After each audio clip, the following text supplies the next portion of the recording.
live once again. And I always ask, what time is it? And everybody out there should put in the comments right now, it's buff time, because you got Brian and Big Dog right here on your screen live, coming to you from the digital airwaves of YouTube, Facebook, Instagram, and Twitter. Follow Brian on Twitter right now. You can see it up there above. It said Brian Howell 33 or Big Dog _ Chico for mine. And we could talk about some Buffs and Colorado stuff all day and night. It's BuffTime Podcast, man. Brian, how's it been? It's been good. I hope you're doing well. It's been a couple weeks since we've done this. It's we were going a couple times a week for a while there during second half of spring ball, but it's been a little quiet around the Buffs lately. And you and I have had a whole bunch of personal stuff going on. My daughter's graduation from high school, and you've had a lot of different things, and Little League baseball, all this stuff. So I'm glad we're able to finally get back together and do this because there's been a little bit of news going on, nothing earth shattering, but enough to talk about here finally about the Buffs after a couple weeks. So I hope you're doing well. Exactly. Yeah, I'm doing well. Freshly cut, you know what I mean? Trying to get back right and stand on business, as Shador Sanders said. So a lot of different things going on. As you said, the big 10K race is going on. Just went on yesterday for Memorial Day that you had to cover out there. First of all, let's talk about that. How was that out there covering the biggest race in America, right? Yeah, it's awesome, and I know, people think of Folsom Field, it's a football stadium and all that, but for those that aren't that are more on the Prime fans that are just being with the Buffs here the last couple of years, the Boulder is huge, and it's the biggest 10K race in the country, biggest Memorial Day celebration in the country, and so it's a pretty awesome event. 48,000 runners were there yesterday, and they finish in Folsom Field. So it's a pretty cool deal, as they finish in the stadium and all that. And they have international pro runners and things like that. So pretty cool event. Nice. So with that event going on, then now I'm finally done with, you can focus back on Buffs football as they are now back on campus and in the football facility. And they're going through winter workouts. But before that, as you and I was discussing, they had a leadership retreat for the team, for the football team, should I say. And, from my experience, I think these type of retreats or type of camaraderie type team building type activities where you can get together outside the football facility and do some things out of nature or just, things that's going to help break the ice between different players who might not know each other. As we saw, for instance, Travis Hunter was rooming with Jalen Wester. A situation where you might not normally see those two guys rooming together, a newcomer with a veteran guy, different positions. They might not ever room together, but here's an opportunity for them to room together and forge a relationship based off of this bond from the leadership retreat. So that can pay dividends throughout the season, whether it's communication style, just understanding each other. I think that leadership retreat was something that was much needed for this program and will help this program in the long run. How did you feel seeing that, and what are your thoughts on the leadership retreat? Well, first off, I was jealous because it looked like they had a lot of fun, and I love fishing, and so I would have loved to have been a part of that just to go fishing with them. But I think the thing that struck me the most was there was a lot of guys at that retreat, and so it's not just. It wasn't just 5 captains. I know Coach Prime doesn't like the term captains. He's mentioned he thinks that's reserved for military and things like that. But traditionally we call it captains, right? It wasn't just 5 or 7 leaders on the team. I mean, there was a lot of guys on that team, and a lot of variety from offense, defense, special teams. You had veterans, you had young guys, things like that. And so I think that's important when you have a lot of guys on the team that are leaders and are being viewed and counted on as leaders. Yeah, I think a lot of people might miss the fact that leaders are not always, the most vocal ones or the loudest ones on the team. Leaders can also be at different positions, as you saw the punter, Mark Vassett, there. And you heard Coach Prime say in previous interviews that he's like the leader of that spec group, of that special teams unit. So you have like those generals or sub leaders, so to speak, or and they are leaders of their own position group, and then you have the guys who might be the leaders of the whole team, of the offense and then defense, and then of the whole team. So it works in what should I say, layers or tiers, should I say, as far as leadership goes. But it all, I think, will pay those major dividends throughout the season by being able to know that this guy has established himself as a leader. We know how he handles adversity based off the leadership retreat, and he knows how to communicate with his other teammates in a way that's going to be encouraging rather than disrespectful or downgrading and such. So, Yeah. great deal by Coach Prime and staff. And you look at the difference that, the leaders are everybody from Shador and Travis Hunter to Camden Dempsey, who is a walk-on. Right. Yeah, he's been a walk-on backup long snapper, right? And so that's almost one extreme to the next, right? But in Camden, we know, great young man. I mean, if anybody's been following this team in all the videos the last year and a half, how much they respect Camden and what a great young man he is. But it's all walks of life for those leadership guys. Is that you don't have to be Shador or Travis to be a leader. You can be that walk-on special teams guy. And that comes from that character part of what Coach Prime is looking for overall from those players. And Camden has shown that character throughout the time that Coach Prime has been there. That's why he's taken a liking to Camden. And he's called him the mayor. And I like Camden a lot, man. So I like the way he's carried himself and things of that nature. So, he's going to be one of those guys that we're going to see a lot of. Not see a lot of him on the field per se, but we'll see a lot of him, whether it's on the videos or representing the team in a positive way, I think. Well, yeah, and it was interesting too because in one of the videos today, he actually called Camden the governor and said that he was going to be the media spokesperson when some issues come up, and so he said you guys are going to see him in the media a little bit. So I'm curious how that's going to play out. Me being a media guy covering this team, like, all right, what's that going to look like? And so I'm curious to see what that looks like. The governor, should I say? The mayor is too small for him. The governor. That's right. All right. That's right. Is right. So I like that. And so shout out to Camden and the rest of the guys who are there now putting in that work.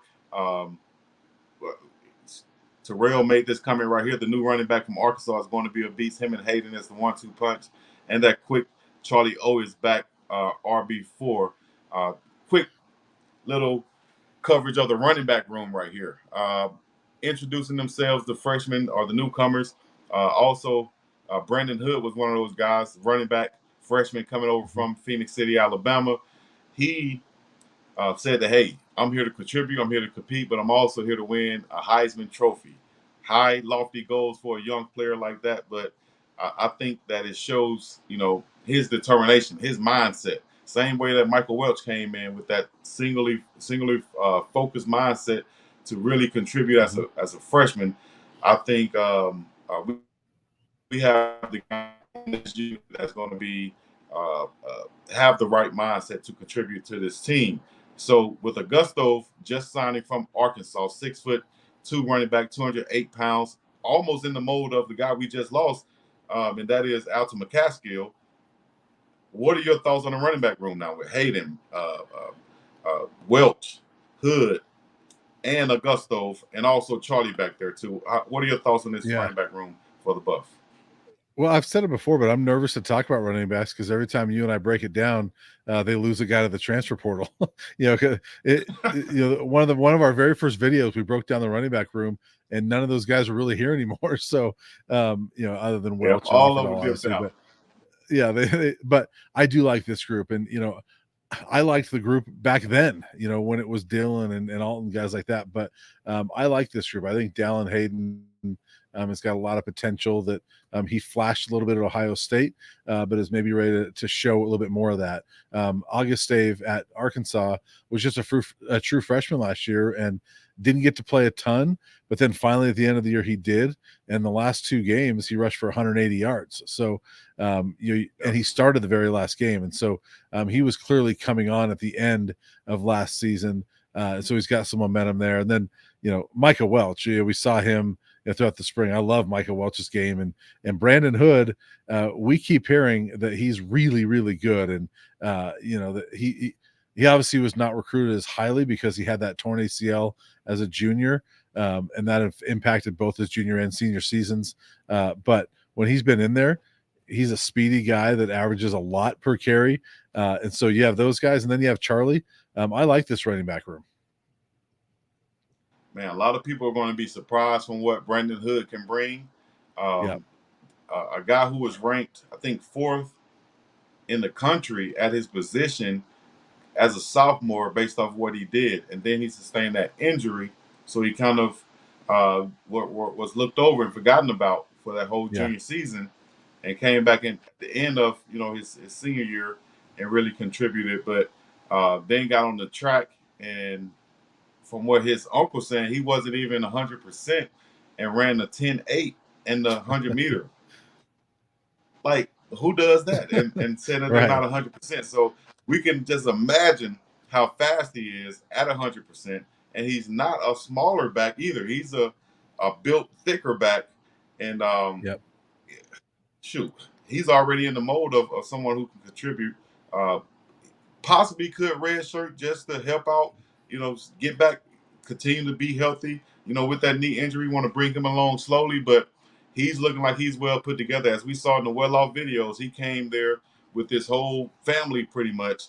The whole Hood family there had uncles, had former safety from the NFL, his uncle, Roderick Hood there, had younger brothers there. So we have officially 3 Hoods on the team, and Colton, Brandon, and Trent Hood.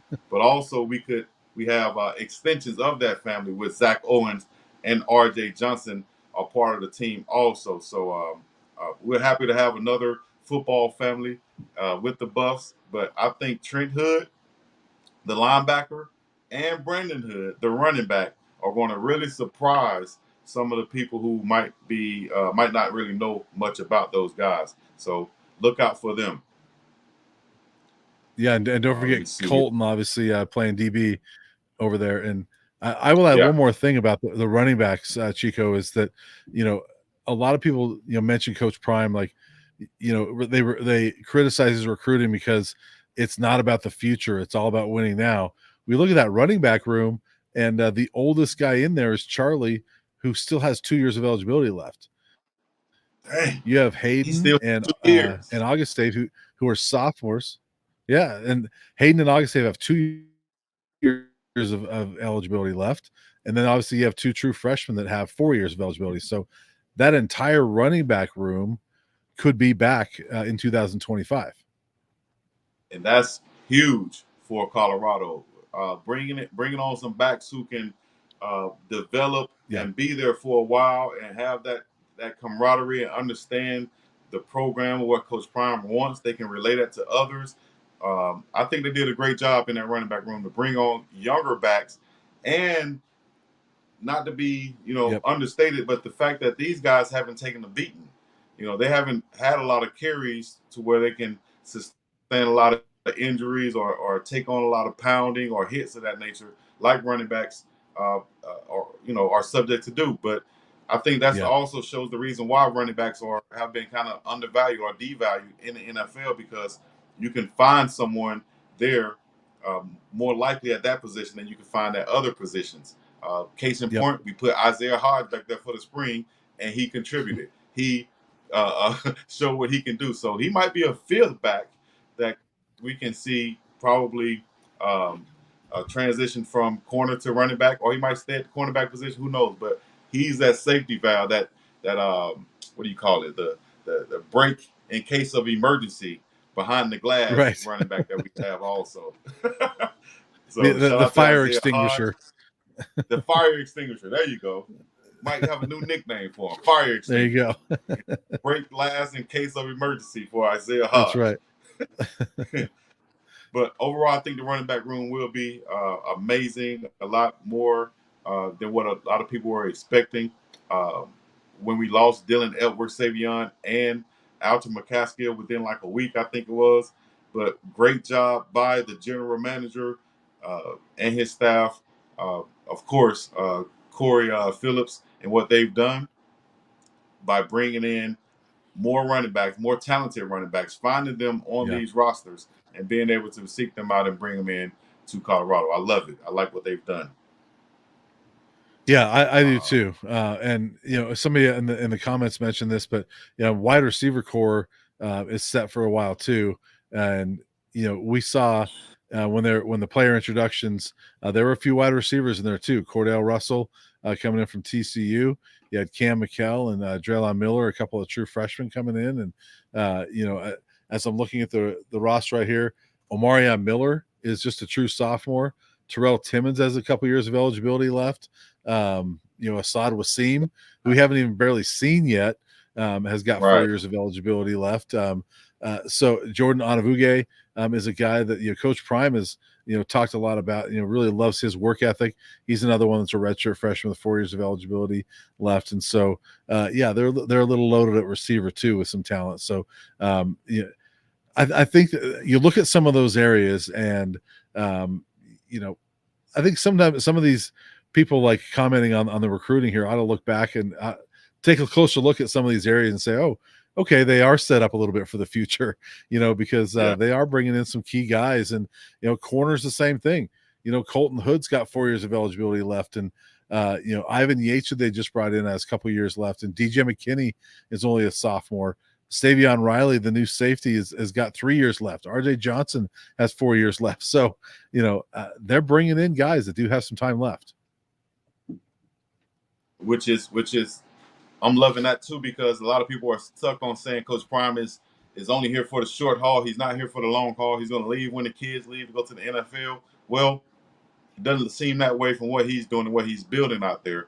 He's looking like he's going for the long haul, and he wants to win some championships and prove people wrong in Boulder, Colorado, showing what he can do. With this roster, you mentioned a couple guys that I want to talk about at that safety spot, man.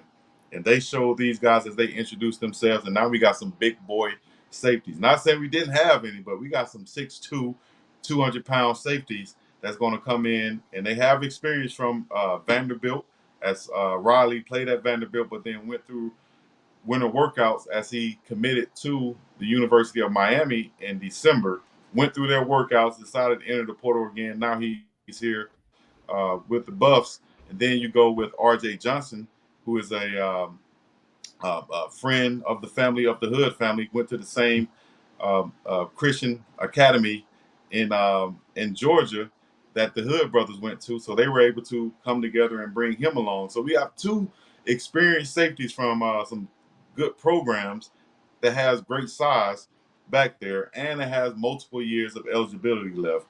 Great job by Coach Corey. What do you see being provided from those two big body safeties, as I call them? Yeah, I'm not sure if we should say great job, Corey, or great job, Pastor E. Dewey Smith, because he's the one that obviously he didn't have the biggest hand, but he's very close to the Hood family, RJ Johnson, Zach Owens. But I joked with him when I did an interview with him. I know you did as well, but he's a great recruiter, apparently. I didn't realize he was that, but the safety group, I mean, we know that they're very talented with guys like Shiloh and Cameron Silman Craig. And if needed, Trevor Woods can play back there and obviously be very good. We don't know if he's going to be a linebacker or safety out after all the moves they've made. But you add a couple of guys, like I mentioned, that are younger. RJ Johnson has got 4 years of eligibility left. And whether he plays a lot this year or not, this could be a good developmental year for him. I like his ability. He's 6'2". I think Arkansas lists him at 180. Savion Riley, as you mentioned, played a little bit at Vanderbilt and was at Miami. He's got 3 years of eligibility left, and 6'2", what'd you say, 202, something like that. So you got some big safeties that came from Power 4 schools. And so I like what they've got there depth-wise, and you have to feel pretty good about that safety group. And they didn't have a lot of depth coming out of spring, but you add guys like RJ Johnson and Savion, and you're like, okay, now they got some depth at safety. Exactly. So I'm excited by that. I still think Shiloh and Cam are going to be penciled in as the starters as of right now, with based off what they've done and what they can do. And I think they'll hold over that spot. But those two big boys can come in and help out, whether it's special teams and on special Mm-hmm. packages in that defense. As we saw, we played a lot of three safeties last year. And so I anticipate you could see a lot of that this year, or at the same time seeing Travis Hunter play in that slot with those cornerbacks really stepping up. DJ McKinney, Preston Hodge, but as you said, also we see Ivan Yates, who has a lot of experience in starting Mm-hmm. ability. The young fellas coming in with Michael with his super speed, his ball skills. Lopez, a walk on. Malachi Murphy, a talented guy. A lot of people don't know about out of South Florida. So Coach Prime did the smart thing. And when I say Corey Phillips, I mean his whole staff. Shout out to Coach Yeah, Riz right. and everybody else on the staff, JP and all those guys. So um, I know that I see that they're doing a great job, and they're not just going after big name guys or guys who came from these programs just because of the school they came from. They're going after talented guys that they've evaluated, that they see fits their wants and needs and prototype, but also guys who can be in the program for a few years and do exactly what Coach Prime was being criticized for a lot of, and that's not developing players. Well, Yeah. that's where we're headed right now. And I like the mindset from a couple of guys who came in and said we're looking to win a natty, a national championship. So I like that overall from the guys that they've brought in. They sound like grown men, as DT said. Sound like grown men ready for practice to see what comes together. Yep. Hey, Yeah. I will say this. I got to ask you this question, Brian. And we talked about this guy being as one of, actually, these two guys being, shoot, we got Hayes on there too. These three guys being some impact players for the defense. Hill Green at the middle linebacker, BJ Green at the outside edge rusher, and also Hayes coming over from Pitt as another bookend edge rusher. But you still have Okunlola. You still have Tajay McCoy and Keith, Devin Wade or Keith Keaton Wade. Wade. I'm Yeah. getting the mix of the Wade brothers. Yeah, Keith Wade. So we got some guys out there at the defensive end position. What are you liking from the newcomers? And who's going to be some impact guys in that front seven for you? Yeah, and one other name to not forget, he's not a newcomer, but Arden Walker, was talked a lot about last year as being that guy that maybe could step up for Jordan Dominic this year. Missed the spring because he had that broken, I think it was a thumb injury that he had. So watch out for him as well. But yeah, those three guys that were listed there. I mean, BJ Green to me has the potential to be the most impactful transfer they've had this year. I loved his game at Arizona State. I think he's a disruptive force up front, and I think he's a huge impact transfer for them. Nakai Hill Green is another one that I did an interview with him. Incredibly impressive young man, and he's just been successful. And he goes out to Michigan. He didn't play that second year out there for whatever reason, but his first year he got on the field quite a bit and made a lot of tackles, and then he goes to Charlotte and he's impactful there. I think he's a guy that I pencil in probably as a starter at inside linebacker. And then you have Hayes, another guy to rush the passer. And you love his intro. He's like, "I'm here to be the best defensive end on this team." That'd be great. I think they got a lot of guys. We're going to see a lot of rotation there because you have Okunlola, you have Hayes, you have Arden Walker, McCoy, you have all these guys that can rush the passer. And I think that's when you're at your best, is when you can rotate a bunch of different guys in and they're fresh and that they're not playing three downs, but that they get to rotate in there and they're fresh every third play. Or they play two plays and they go sit for a little bit, and you bring a fresh legs in all the time. And so I think we're gonna be able to see that more because they got deeper talent there. Yep. I'm going to go through a few pictures right here as they've posted online as these guys going through the workouts. Look like Jalen Wester right there. Let's see if we can name some of these guys. Big Tyler Johnson is still on the roster. A lot of people forgot about him as he wasn't in that starting offensive line for the spring, but I think he was nursing an injury and adjusting to learning everything. But you're talking about a massive man right here And a Yeah. lot of people might have forgotten about him, but he's still there, and he could push for a starting spot also, coming over from Houston. And Yeah. if I'm not mistaken, he might have had the highest PFF grade of all the offensive linemen who transferred over. Yeah, I think you're right. And he's a guy that you can't forget about him. That offensive line competition, although it seemed pretty well set throughout the spring. I think that competition is going to go throughout the fall because you brought even more guys in that are just coming in this summer. Peyton Kirkland, Zach Owens, guys like that are on that younger side. I don't know if they're quite ready to compete yet, but you look at their size and they can absolutely match up with these guys. And so that competition, I think, is still going to be one of the more intense competitions as it was in the spring. Yes, and a couple other offensive linemen, White Hummel, as Yep. we saw him introduce himself. Also, get his name, Evan, or one more came over from Atia. Yeah, no, yeah. that's three. Atia from London, and then what's my guy from Michigan State?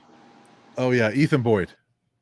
Ethan Boyd. I'm saying Yeah, Ethan Boyd. So Ethan, Wyatt, and Yaya Atia comes over, bringing in some depth and some playing experience as far as Boyd and Hummel comes over.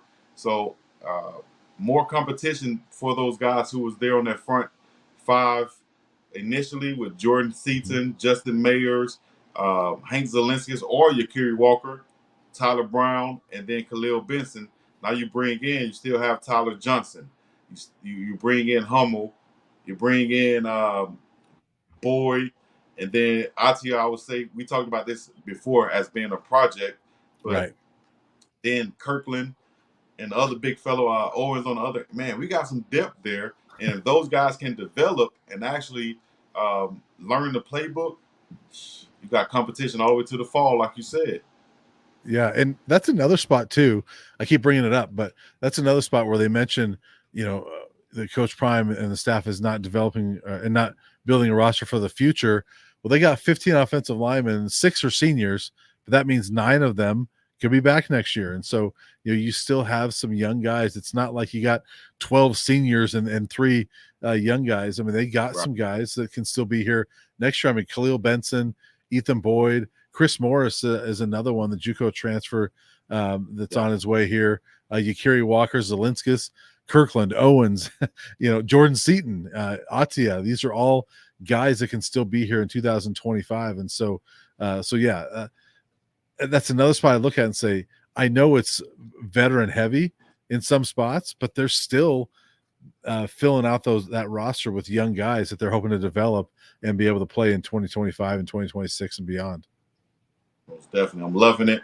And this coaching staff knows what it's doing as we'll transition right here to looking at this graphic as far as the coaching staff goes. And Coach Prime has boasted on this many times, as he said, his staff and crew is filled with NFL experience and knowledge. 16 coaches and staff members with NFL experience, 159 total seasons, and so on. You can see all the graphics right there. How important is this, and how does this compare to past coaching staffs at Colorado experience? Yeah, we've seen it before. I don't know if it was this much, but like years ago when they first joined the Pac-12, John Embry's coaching staff had quite a bit of NFL experience on it, but not like this. And I think this is a better staff than what they had back then. And the Buffs as a program were kind of a mess back then, but I think this is better. And you look at that graphic. I mean, there's NFL coaches at, I think, almost every spot. I mean, almost everybody that's going to get coached on this team has got somebody from the NFL that can coach them. And one guy that's not on that graphic right there is Adelius Thomas, who Coach Prime introduced everybody on Well Off today as joining the team, the program as a defensive analyst. He was an All-Pro, I believe, with the Ravens. He was an All-Pro and a 2-time Pro Bowler. So that's another 10, 11 years of NFL experience that has joined the staff. And so I don't know if that's included in that 16 in the 159 seasons, but that is a lot of experience on the NFL staff here. And so I'm impressed with what they have there. And it looks like, Chico dropped out for a second, but so I'll keep talking about this, but offensive line, obviously Phil Lodeholt is coming in as the offensive line coach. Just recently was playing in the NFL. Warren Sapp helping out the defensive line. Damian Lewis is helping out the defensive line as well. He was a first-round draft pick. He's got NFL experience. So there you are. Coach Prime, Kevin Mathis in the secondary. Coach Phillips is coaching the receivers. And so, obviously, the coordinators have NFL experience. And so I think pretty much everyone that's going to be coached has got NFL experience coaching them. And that's impressive. And I think that's huge because, like Coach Prime said, he can have those guys show film from them actually doing what they're asking for. And I don't think a lot of people realize how long of a ways that can go with teaching players and bringing that, I would say, that respect, so to speak. You're going to respect your coaches anyway, but you're going to have a different respect for them if you know that they've done it before. You know that they can do it, or they have done it before, and they can show you them doing that very thing that they're asking you to do. Yeah. And so it is. Coach Prime has mentioned that, and for anybody that maybe downplays that, I will say that pretty much every time I talk to a recruit or a transfer that's coming in, they will mention the NFL guys on the staff, and they will say that same thing, unprompted. Sometimes they'll say, "Look, I get to come here and get coached by." If they're a DB, they'll say, "I get to get coached by Coach Prime and Kevin Mathis, who's been there. I get to get coached by Warren Sapp. I get to get coached by guys that know what they're doing." And whether Robert Livingston, he was just with the Bengals. Nikhai Hill-Green mentioned that to me, that one of the big things, reason why he came here was Robert Livingston was just with the Bengals. And so he got that experience that he can learn an NFL type of defense. And so I think that's a big deal.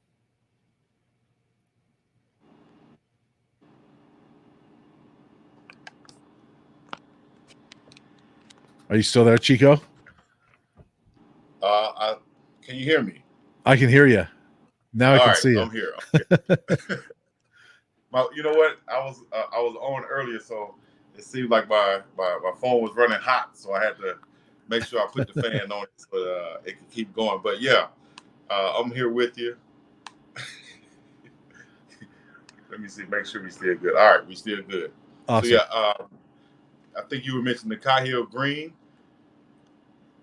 Y'all gotta excuse us for the technical difficulties, but yeah, Nikhai Hill-Green at the linebacker position, and I'll let you go ahead and finish making your point. Sorry about that. Yeah, I was just mentioning that Nikhai Hill-Green was one of those recruits that mentioned Robert Livingston as a reason why he wanted to come here, because he just came from the Bengals, and he gets to learn a different defense, an NFL type of defense, and Robert Livingston can tell him, hey, this is what it takes to get to the league, because I was just there. And so I think that really resonates with players when these coaches can say, I know how to get there. This is exactly what you need to do to get there. And if players want to get there, they're going to listen.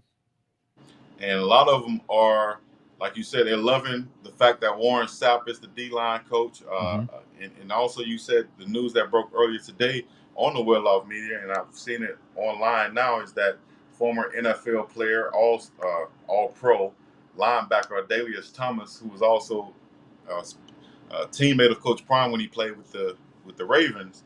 Adalius Thomas was a force on that outside edge. Now he's getting into coaching. He's coming over as an analyst for Coach Prime and the Buffs, helping out on the defensive side and on special teams with Coach Trevor. Another NFL guy experience coming over, and a good one at that. A guy who was on that number one Ravens defense with Ray Lewis and Peter Boulware and such. What else can another all-pro add to the coaching staff of Coach Prime? Yeah, just another guy that people can talk to, and like I mentioned, like pretty much all these guys have someone they can go to. And Adalius Thomas was an all-pro linebacker. You've got Warren Sapp, who was a Hall of Fame defensive lineman. Corey Phillips played receiver. So, like I said, just about everybody has someone they can go to that's played in the league and find out some tips on what they need to do. And the more NFL guys here means that they've got more friends that may come here and show up in Boulder. That you might have more NFL guys even showing up just to be around practice. And those guys love. They're not even on the staff, but just a day or two around the facility, these players love picking their brains as much as they can. So I think that's huge. Yeah, I saw Big George Hageman mingling with the guys at Jordan Seaton and a couple other guys at the meeting and stuff that they have on Memorial Day to just get everybody there. So I'm liking that. A couple young guys that we can mention that could be multiple position guys, Draylon Miller and Cam Michael. They look the part, look like they're college ready as far as body goes. Talent wise goes and what they've done in high school, we project them to find a way onto the football field. Cam Michael say he plays DB and wide receiver.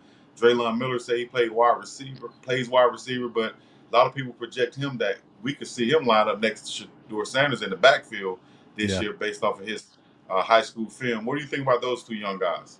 Yeah, more versatility, and I love that a couple of those guys mentioned they play two different positions. They know they're going to get that shot if they can prove themselves. At CU, Coach Prime's going to give them that shot if they can dominate one side. And so, but it also tells you that maybe some of these guys aren't locked into something yet. That maybe a Cam McKell is going to go through practice, and they might say, "Hey, we like you better at corner than at receiver right now, and so maybe we'll start you there." And so it tells me that those guys are fine going one way or another, and that they want to come in and play wherever they can help. And so I think that's a big deal too. Yeah, I think they will help. We're going to see both of those guys, I think, on the field in some capacity and find a way to get the ball in their hands. The two big tight ends we saw come along, two big Colorado boys added to that tight end room. Tell us about those two guys. Yeah, Sam Hart, for one, and coming from Ohio State, he's the one that's on scholarship. He's going to be a big addition for them. And we know they've had a lot of turnover at tight end. He's the guy that I look at and say he can start right away. I mean, he's one you have to look at there. And, I don't know if he'll start or not, but he's one that I would pencil in maybe in that starting group. And I forget the name of who's the walk-on kid. I forget his name. Charlie Moore. Gosh, is that right? I don't have it on me right now, but he definitely said it. Yep. I'm totally blanking on it right now, and I apologize. But I believe he was at UNLV. Grew up in. He was at UNLV. Yeah, he grew up in Steamboat Springs. So, and I'm totally blanking on the name. I apologize, but it's more depth at a spot where you need it right now. And so, both those guys, grew up here. I think that's awesome. You got a couple other Colorado kids that are coming here, so that's a good deal for them.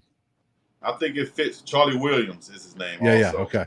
I think it fits in with those guys and their size and their blocking capabilities with what Colorado and Coach Prime and Pat Sherman wants to do on the offensive side of the ball with the tight ends. I don't think we'll see a situation like we saw with Mikey last year, being in a lot of passing situations out there, split out from the offensive line as a tight end / wide receiver, so to speak. Yeah. With him being a former wide receiver, we have now true tight ends that we can put on the end of that line and contribute into the run game and into the short passing play action game also. I think they're the prototype tight ends that we were looking for. Yeah, we can get a little bit bulkier guys, but if you look at Big Sam Hart and then also Charlie Williams kind of would surprise you too. Once you put those pads on, man, and let me just go ahead and say this, because I always go back to a story. Got to go back to arena football real quick. This big long this big long tight end, I think he might have been from Colorado. He was a white guy too. Didn't wear any elbow pads, no wristbands, no gloves. You knew he was a white guy because he was pale, right? And but he was a former tight end in college. But in arena football, he's playing more like the tackle position, having to block the defensive end, which I was at defensive end at the time. Those guys who are longer extremities with the long arms, they might not be bulky, but they're long arm, quick feet. They can contribute, especially in the blocking game. And this guy Yeah. here, uh, probably one of the 3 times in my life that I've been blindsided, and he caught me one time. Big tight end, looked unathletic, kind of like the Joker out there on the football field. But he makes plays, and I think that's what Hart and Charlie Williams can bring to that tight end room, man. So Yeah. look out for them to make an impact. Yeah, for sure. I think that group, it's not going to be a standout group, but I think that it can be a very solid group and a group of contributors that they're needed. I mean, you got to have those guys play well if they're going to run the football well. A couple of guys who probably won't have their name called a lot, so you won't see that impact like that, but you'll feel that impact with the extended runs, with the higher average per carry in the run game from Colorado this year. I think so. Yeah. Let's do it. Go on to this next position, and I think we'll hold up here, but we won't go too much further. But go on to this next position. We covered running back, offensive line. We talked about the safety spot, DB spot. Um, I guess we can go to my favorite spot on that in that front seven on the defensive front. Uh, in that middle, defensive line, and those we talked about Nikhil Green and Bentley Yeah. being probably those two starters at the linebacker position, but up that middle, defensive tackle. Who are you looking at there? We saw Big Tafik Thomas come in from Louisville. He introduced himself. He looked like one of those guys on paper. Uh, look great, size and abilities and such. What do you think about the defensive tackle spot this year? Yeah, I mean, there's some guys there that were here last year, Shane Cokes and Amari McNeil, that I thought played well at times, and they've probably got to step up even more. McNeil, I thought, we've talked about it, but I thought he had a really nice year last year. His first time really playing significant snaps on the college level. So I'm excited about him. Shane Cokes, a second-year guy in that leadership group. Second-year guy at Colorado. I think that he's got a chance to really have a big year. I'm trying to look at the roster so I don't forget people, but Rayon Buell from Ohio, I think is going to be a major contributor up there. Torian Carter is a big dude. He's going to help out quite a bit. Let's see, Anquan Barnes. Yeah, Anquan Barnes and Chidozie and Yeah. Nwankwo are two guys that I'm looking at big things out of them. I mean, Anquan at nose tackle and Chidozie more on that little outside tackle spot. But I think they got some depth there. I don't know how much how deep the rotation is, but I think they got a lot of possibilities there to do some really good things in the defensive front. Yeah, I think the main thing is that depth and having Yeah, multiple guys who can rotate in, like we were saying earlier, on that defensive line. So I'm going to name off a few right quick, um, and I'll try to go in the order where I think the rotation will be. And it's just before we even get the real pass on. So Wonko and Barnes, I like in the mm-hmm. middle. Tough to move, keep the offensive linemen from getting to those linebackers. Linebackers can flow freely with those two big bodies in there. Block Bully and Big Anquan Barnes, who came over from Alabama, a big body guy who still has some growing to go and to understand what he can do. Now, if it's not going to be Barnes, then of course Amari McNeil. And maybe I should put McNeil in Wonko first and then put Barnes behind McNeil, saying that if Barnes does what he's supposed to do, he can possibly take over the spot from Amari, in my Yeah, opinion. So Amari has that potential to really be that guy in that middle. I have some footage that I need to post of him doing workouts this spring. He's really showing that dedication as he's been working out with defensive lineman trainer over there also. So I like McNeil and Wonko and Quinn Barnes, um, and Ryan Bull, yeah, also I like him, and we'll go to we're 6 deep right now at least with yeah, Tarion Carter, and then who's another defense, Tarfik Thomas in there. So that's 6 deep right there without even naming Shane Coates, and he could play inside or outside. I think without naming, I'm forgetting somebody else. Well, another guy that we haven't even mentioned, probably more on the edge, but Quincy Wiggins from LSU, Yeah, is Quincy a guy Wiggins. that showed up this spring, and he's a guy that's going to factor in somewhere as well. Yeah, mostly a little bit. I think he's more of an outside. He'll be with Correct. Okunlola Yeah. and them, but just in the big bodies, we have at least six names that can go out there and I think can really contribute. You can put these guys, you know, first two guys, y'all got the first two downs. Yeah. Next two, we could work like that and go two plays, and rotate this defense in, and these guys will keep stay fresh out there. When you talk about that, let me see. When you talk about that seventh and eighth guy, it could be a couple of those defensive ends like Cokes or Wiggins who can play over the guard in the center and in pass rush situations. So we might even see a NASCAR type deal where you got BJ Yeah. Green on the outside, Okunlola, Hayes, and a Wiggins on the field at the same time. If it's third and long, why not? Right. You know, why not put those guys out there and let them hunt? So I like what we can do. I like the versatility that we have, and then on the back end, also the big safeties, hard hitting safeties, coverage safeties, and DBs. Man, hey, Colorado might surprise a lot of people out there who's doubting them because we have Well, some talented guys in place. yeah, and I always tell people I don't think this is going to be like one of the best defenses in the Big 12.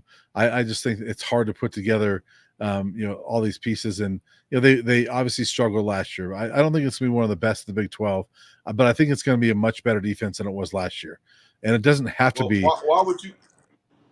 Let What's me let that? me get you to expand on that. Let me get you to expand on that. Why would you think this won't be one of the best ones in the Big 12? Is it because they're just coming together, or because of the other defenses you see in the Big 12? A little of both. I think, I mean, the ones that came back, I mean, obviously we're on a defense that struggled last year. It was not a great defense that Colorado had last year, and you're adding some pieces that we just don't know yet. And I think there's potential to be a good defense. I don't know if it's going to be one of the best. I mean, I still look at like like Utah is going to be a really good defense. We know that. Kansas State is usually going to play some good defense, and so there's teams like that I think are going to be. You can count on some of those defenses more than Colorado. I think the potential's there. I don't want to put a ceiling on them and say they can't be, but I guess my point is I think they're just going to be much better. And how much better that is, we'll see. But I think they are going to be better, and that's huge. And I can't remember what the number is they gave up last year, 34, 35 points a game. I think they can cut a touchdown off of that. And if you're giving up 27, 28 points a game, that's not unbelievable. But I think that when you have a Shedeur Sanders and all the weapons you have on offense, if you're giving up 27, 28 points a game, you got a shot to win every game. And so I Yeah. think that's where this defense, I still think it's going to be in some ways uh, a bend defense that they'll give up some yards and they'll give up some points every now and then. But I think that's going to be a much better group than it was last year. I like the pieces much more than I did last year. I just don't know how exactly it's all going to come together yet because you have a lot of unknowns as far as what they look like in a Colorado uniform. Okay. Respectable. Definitely. I appreciate that. I think that with the different defensive coordinator who's going to simplify things Mm-hmm. and play towards his talent that he has on the defense, I think will make this defense a lot better. I think looking at last year is going to be totally kind of like different style, Mm-hmm. different talent, different everything based off of last year. We've seen what we could do last year in like a pressure cooker situation. This is just amass as much talent as you can and then go from there. This year, you got the leadership retreat. You got different things that can, I guess, forge that bond and that camaraderie that will translate onto the football field. Will they be one of the best in the Big 12? Who knows? I don't know. Honestly, I haven't looked at the Big 12 defenses enough to Yeah. see and to follow how many teams have lost key players on their defense. But I can look at this defense and say, based off of last year, what we needed to add and what we have added, and just looking at it on paper. Yes, there's some unknowns, as you said, but looking at it on paper and saying, what we needed to add. Same way, I keep going back to the grocery list. If you go Yeah. and you say, hey, man, we got this, this, this that we need, and we go to the store and we actually fulfill that list, yeah, hey, all we got to do now is bring it together. Right. Have the Yeah. right chef in the kitchen and bring it together. So I think if we can do that, and with the fact that we're trying to put emphasis on running the ball, which is going to keep the ball out of the other offense's hands, time of possession will be huge. Keeping that Mhm. defense off the field so much, time of possession, running the football, and putting up points would be the best friend of this defense. And I think that Yeah. that will eventually, or at the end of the year, have them as a top tier defense in the league. Not on that bottom half, but I would say middle to top half Yeah. in the league. So that's Well, what I'm looking for, as. I will say this: the Big 12 has not been known for defense. We'll say that, and so maybe there is that potential to be up there. And I tell you what, if they can cut it down to where they're giving up 23, 24 points a game, then I do think you're going to be one of the top defenses. And if they're doing that, if they're giving up 23, 24 points a game, they're going to win a lot of football games this year. Yeah. Well, that's going to be something to see. I think we have those pieces. I'm excited about BJ Green, how he came in and said, "Hey, man, this is no nonsense. I ain't here to talk too much. I'm here to put. I'm out the action, boss." Yeah. Last time we seen people say that was Marshawn Lynch, and before that, as I take back to a whole other story, shouts out to Kenneth Hollis, who was a linebacker for LSU during the time when I came out. But I was able to play in the North-South Alabama football All-Star game, and we had kind of like this weekend where you got to know each team, and then it all culminated with before the game, each team or player or representative or leader or whatever stood up and had something to say. The guy from my team stood up. He said what he had to say, all charismatic. Kenneth Hollis, who eventually played for Nick Saban, and I think they won the national championship at LSU, linebacker. He stood up as a high schooler and said, "I don't have nothing to say.